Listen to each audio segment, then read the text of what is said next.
The pace of change in today's world can feel dizzying. The last few years, in particular, have been destabilizing in so many ways. Change, especially change that's imposed upon us, can make us anxious and can undermine our sense of security. That's why staying connected to what's unchanging for us is so important. This week, I talked with Dana Shamas, an executive leadership and wellness coach, about the power of leaning into our purpose to navigate uncertainty and stay confident during times of change. Thank you so much, as always, for listening. Welcome to the Impostor Syndrome Files. My name is Kim Meninger, and as an executive coach and former high-tech leader, my personal mission is to help professionals overcome imposter syndrome so that you can advance your career with confidence. Each week, I interview a new guest who brings a powerful perspective to this conversation, including personal stories, best practices, and new insights. The more we talk about this issue, the more we destigmatize imposter syndrome, recognize that we're not alone, and empower ourselves to access the tools and resources that can help us and those around us. Thank you so much for listening and for sharing with others you think would benefit from this conversation.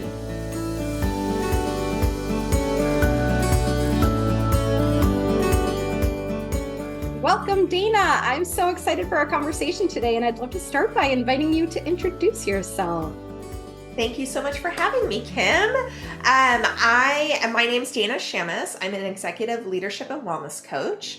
And I really, my story of how I got here is quite long. I always say that I have lived many lives in one. But what's really exciting for me is where I am now. I'm able to bring all these kind of different parts of my life and different parts of my experience together to really support people, and particularly women, really be able to step into a place of authentic leadership by listening to their voice, owning their power, owning their energy, and really living their purpose. And so for me, that's so much fun, and it's so amazing to see their transformations. It reminds me every single day that this is what I'm supposed to be doing. But it took a while to get here. I started my career in investment banking and business, and my passion was international development. So I worked in Serbia and Croatia for a while, and then I decided to go to business school for social entrepreneurship, where I really focused on food, and starting companies that really have an impact in the world, and how you organize companies so that it's not just economic and financial results, but really about the impact you make in the world. And I worked in that area for a while, which allowed me to bring my health and wellness perspective in. But as life would have it, I ended up moving back to Houston, where my family is. And I opened up my own wellness center. And so I taught therapeutic yoga, breath work, energy work, sound work for a number of years. Well, I had that location for 10 years. And what I found is that most of my clients were business people. They were executives, they were CEOs, they were entrepreneurs, they were lawyers and doctors.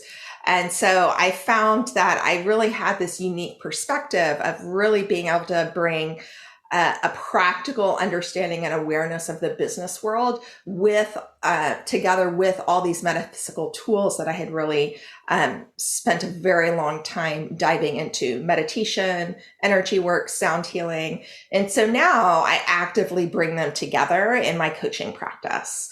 And so for me, it's kind of the meaning of all worlds. Oh, I love that. I love when that happens. Yes.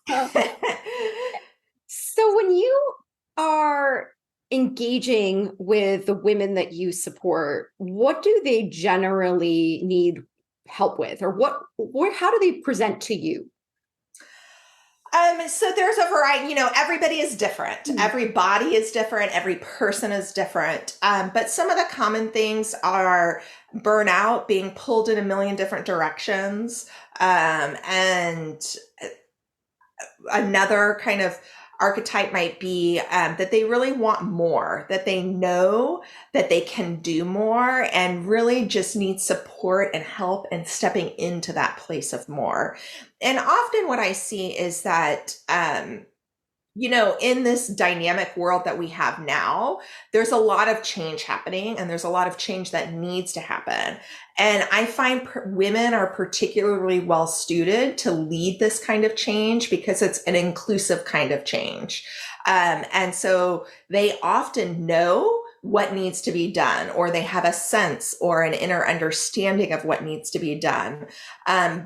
But maybe there are frameworks, there's belief structures, there's the voice inside their head that tells them that they aren't good enough or can't do it or aren't qualified. And so the work that I do with them is really, figuring out what exactly those are for them, unwinding them from an energetic perspective, and then pairing them with practical tools to go back in and try it a different way. And what's so much fun in this moment is that, things that weren't possible or seemed undoable 5 years ago, like there's space for that kind of change to happen, right? There's space for more voices to be heard. And oftentimes it's really you stepping into your place of clarity and your place of power and your place of understanding so that you can, what needs to happen to make that change occur. Does that make sense? Yeah, it really does. And I'm thinking about my own story because I'll use that as an example. There were a few things that you said that kind of clicked for me. I think as somebody who is very much a high achiever and somebody who wants to make an impact, I always wanted to throw myself into whatever it was that I was doing. And there were so many moments during my career where I felt like I was giving so much more than I was getting.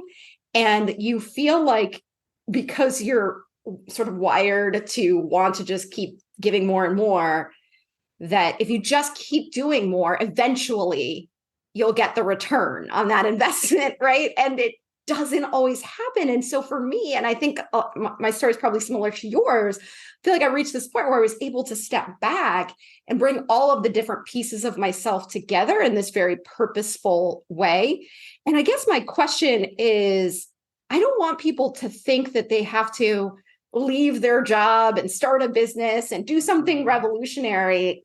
I feel like it's possible to achieve the kind of change that we're talking about in incremental ways. And I wonder if you could speak to that a bit.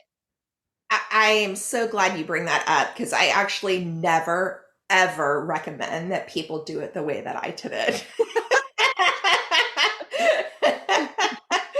Never. And I do believe that there are all these different ways to make an impact no matter where you are. And actually, this is something that's really coming forward right now in the work that I'm doing and the guidance that I'm receiving in is that, when we have so much change, right? There's so much change right now, really connecting into what's eternal and unchanging for you gives a level of safety and clarity and ease that is unparalleled. And what I really see is that is your purpose, right? And so when you can really connect in to what your purpose and your desire is, it actually doesn't matter where you are or what environment you're in. If you can bring your whole self and your purpose to the table, the elements around you actually shift so that that's allowed to shine and that's allowed to thrive and expand. And that doesn't mean that everything stays the same, right? But it usually doesn't mean you have to leave your job, or it means that another job offer comes in like serendipitously that's perfectly on point and like an easeful flow and transition, or there's a new project that opens up, or somebody you've always wanted to work with on a project asks you to come and work, when you step into living what you're designed and meant to, then things tend to flow quite differently from there. And that's really what I encourage people to do.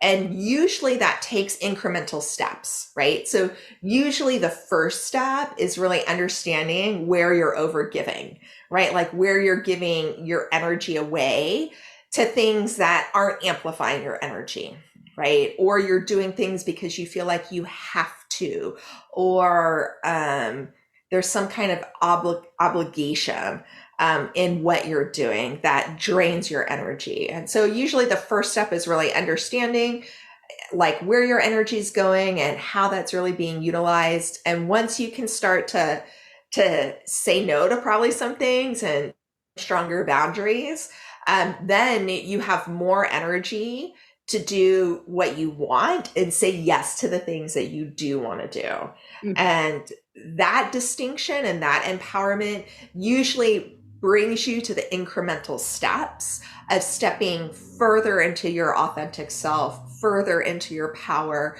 Usually it brings you into a place of leadership.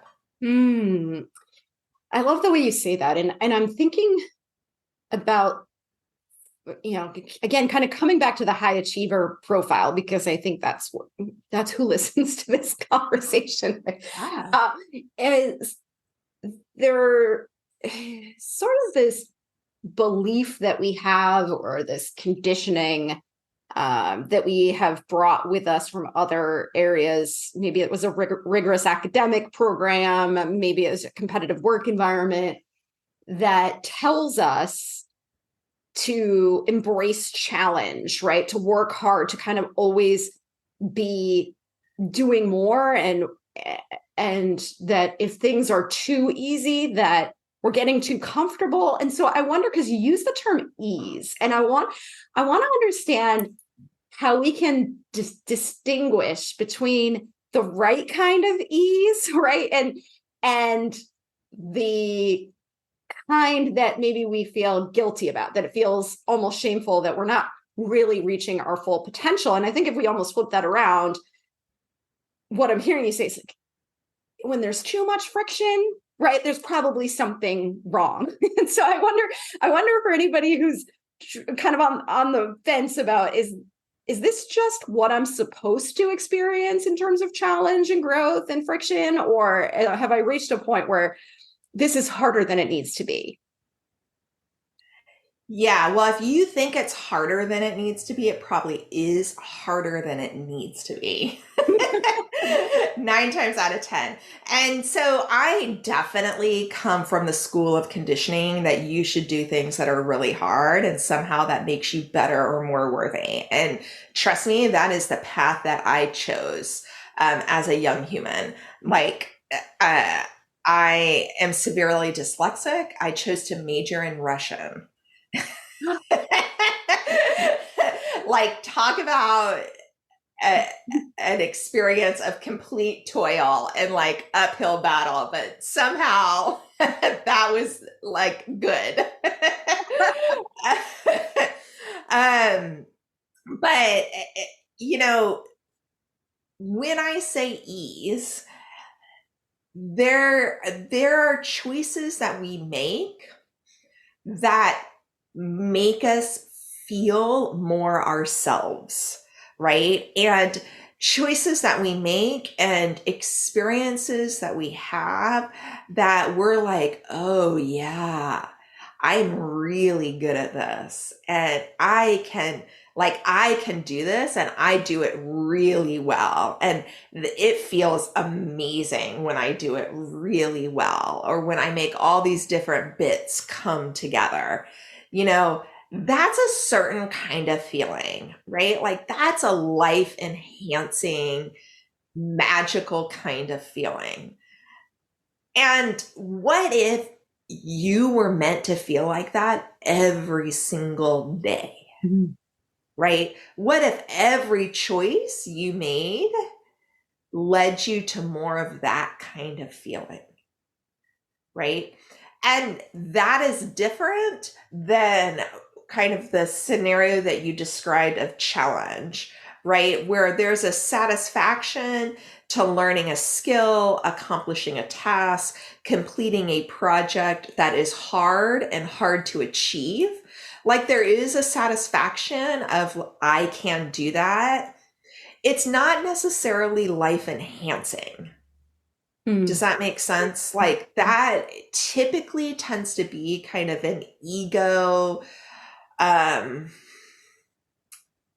an ego driven, I can do it, versus like a heart driven, inspired, this is amazing.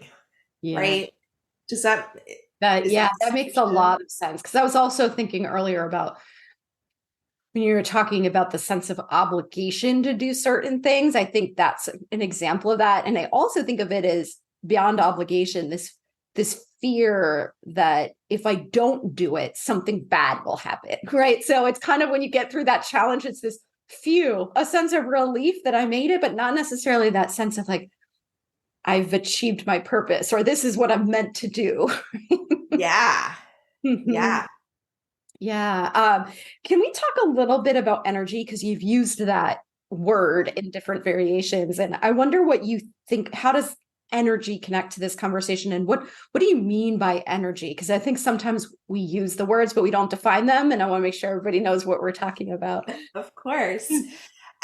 So energy can be all, it can be like the energy that you have day to day, right? That's kind of the base level that most people think of energy.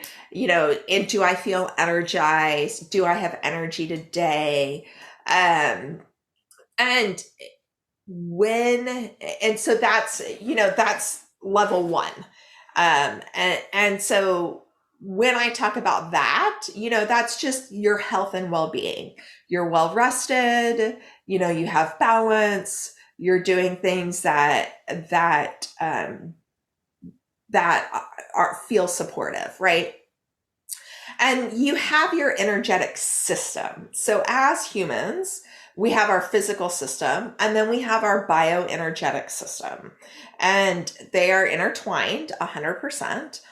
And it would, like historically, I think people think of energy as kind of woo woo or out there, but the biofield is actually scientifically researched. There's, you can look it up in any scientific journal of what a biofield is. And as science becomes more refined, we're able to measure the bioenergetic field more clearly and kind of in our Western scientific terms.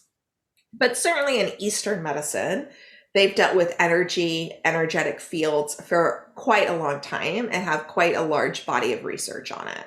And so when I talk about energy, I typically talk about your bioenergetic field. And what most people think about your daily energy level, if your bioenergetic field is healthy and balanced, you have good, solid, high energy levels. Like your day-to-day energy feels good, right? If you're drained, you're burnt out, you're ill, you have a lot of emotional upset, right? Then there's probably some work that needs to be done on your bioenergetic field that then reflects in more health and well-being and balance in your physical body. Does that make sense? Yes, absolutely. And so how much, and I know that there's unfortunately, no precise answer to this question, but how much of the sort of optimizing, for lack of a better term, of that energy comes from mindset versus the more physical kinds of efforts? Like, what do you see as the factors that lead to improved energy? And so all those factors are important, and everybody has their own mix of how they maintain a healthy bioenergetic field. But definitely mindset, mental, emotional state, and really your awareness of how you process energy. So it's one of the reasons why I have focused on breath work so much, because breath work is really an amazing tool for managing your energy. Um, when When you're breathing, you're processing energy because breath is life force energy, right? If you're not breathing, you're not processing energy. And so if you think about a stressful day, right? There are probably lots of moments in a stressful day where you stop breathing. You have to remind yourself to breathe, and or you're breathing shallowly. And 9 times out of 10, at the end of those days, you feel really exhausted and maybe even over emotional, right? One way or another. And so those are indications that you have a lot of unprocessed energy in your field. Because when you go through a day that there's a lot going on and you don't process it so you can make it through so that you can get through it, then you've suppressed or repressed a lot of energy and a lot of emotion throughout the day. Does that make sense? Mm-hmm. Yeah. Yes. And so, we all have those days. It happens to all of us because sometimes life is overwhelming and you just do have to make it through to the other side. But, the tool is to really take the time to process all of that afterwards. And so whether that's breath work, whether it's meditation, whether it's journaling, whether it's quiet time, whether it's walks in nature, all of these activities allow you to process through energy and the energy of the day. Mm-hmm. And so, in our busy modern life, you can probably already click in your head. You're like, oh, right. That explains why when I get to Friday, like all I want to do is lay on the couch. Right? Yeah. Because modern life is very busy. We really don't take those times or those breaks or allow ourselves to really process what's happening. And again, in our current environment where there is an extreme amount of change, what I say is there's just more life happening all the time. When I talk to my clients and friends and colleagues, everybody just has more life, more major life issues, more change to deal with. And so that actually just requires us at an energetic level, more processing time, right? You have to breathe more, you have to take more downtime, you have to be in nature to really let everything kind of sink in and process so that you can get back to what is just your energy and your clarity and your purpose. And it's interesting because, as you said, there is so much going on that it almost feels counterintuitive, right? Because we feel like, I don't have time for what you're describing. I don't have time to walk in nature. I've got things to do, right? and so we're not even necessarily consciously aware of how our energy levels are fluctuating or what's going on because we're just go, go, go, go, go. Yes, until you reach a place of burnout or exhaustion or pain, or you just have decided that it needs to be different. And it can be different, right? The more you learn how to process your own energy and you know how your own energy works, it's easier to work with it throughout the day, right? And manage it. And when you start, when we talked about the initial process of saying no to things that drain your energy, right? The better you get at saying no to things that drain your energy and saying yes to things that enliven your energy, then that processing is very different, right? Because you don't have as many things that you're trying to suppress or repress because you see the pattern. And of course, that takes a lot of time to learn and master and what have you. But as you learn to do that, then all of the rest gets easier. So looking at it as an investment, right? As opposed to yet another thing on the to-do list. 100%. And that's the other thing. Like, how do you manage your to-do list, right? How many things on the to-do list are shoulds or obligations, right? Yes, that's a really important point too, because I think there's sort of this, I'm speaking for myself here, but I'm sure others can relate, this sort of twisted sense of pride when I see this really long to-do list. It makes me feel important. I'm like checking things off the list, right? It feels good, but not all things belong on that to-do list, nor is all of it equal in priority. And so we sort of live our lives chained to these to-do lists without taking the time to actually examine and consciously reevaluate what actually belongs there. Yeah. And like, I mean, going back to something, you said you were a person who like is focused on impact, right? And you want to make impact. If you looked at your to-do list differently, and instead of saying, what are the things I have to do? If you looked at your to-do list and were like, what were the things on this list that would have the biggest impact on my happiness today? Mm-hmm. Yeah. The list changes. Yeah, I think that's a really good way to think about it. And I go back to what you said about your own purpose and kind of what your core values are. And that's different for everyone, but oftentimes our to-do lists are oriented towards helping somebody else's core values, right? 100%. Yeah, especially as women, right? Like somehow that's not somehow, it's in the wiring to help everybody else's to-do list, Yeah, it's a big one. Yeah. So I like what you said about we may be going along until we reach pain, right? Until we reach, unfortunately, a crisis point where we burn out. Or I've heard countless examples in the past few years alone of people who have just reached rock bottom. They've reached a breaking point and they could no longer ignore what they had been suppressing.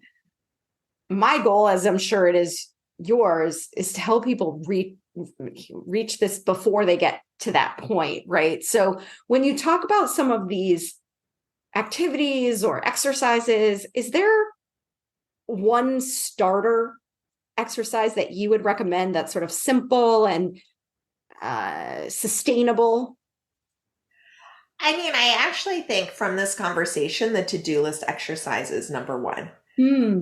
And so what I had just said is looking at your to-do list and evaluating it based on impact.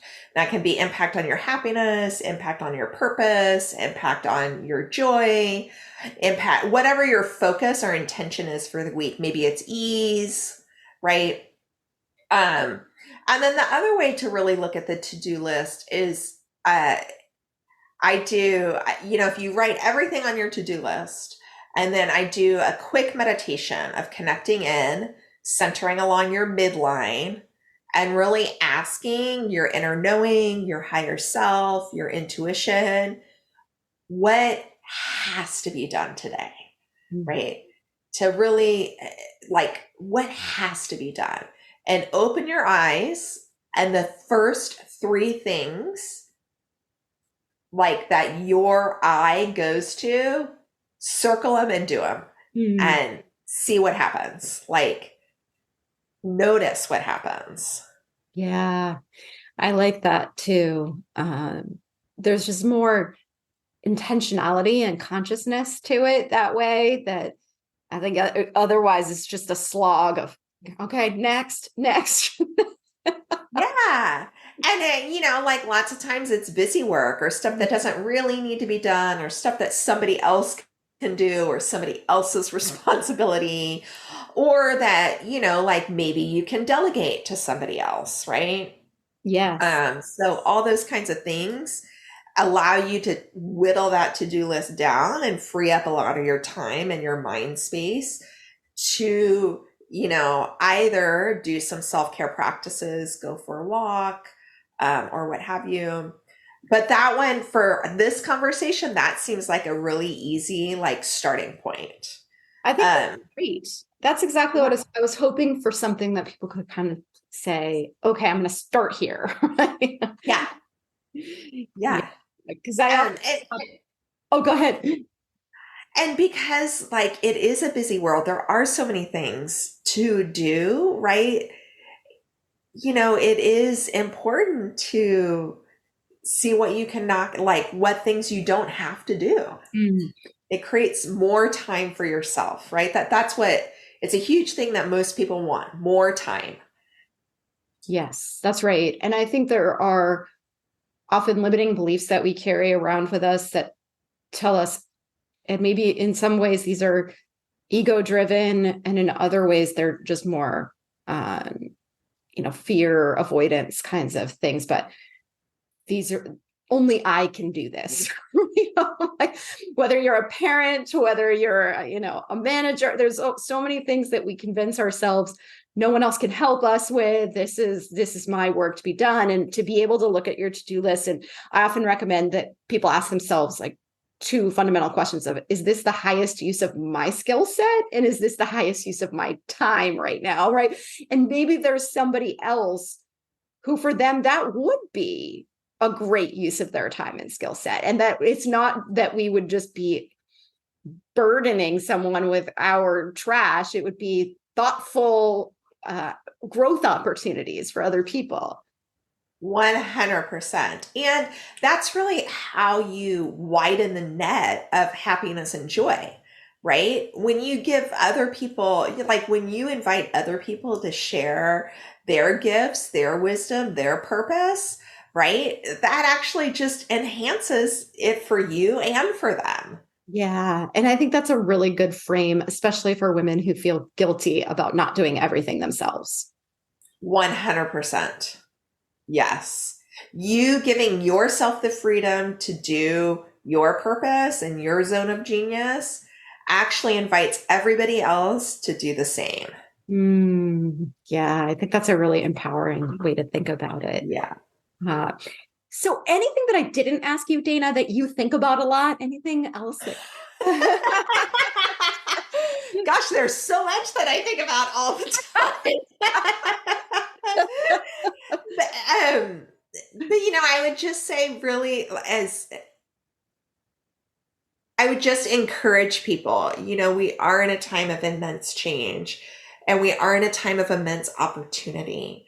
So tune into what your heart wants and tune into what your desire and your purpose is.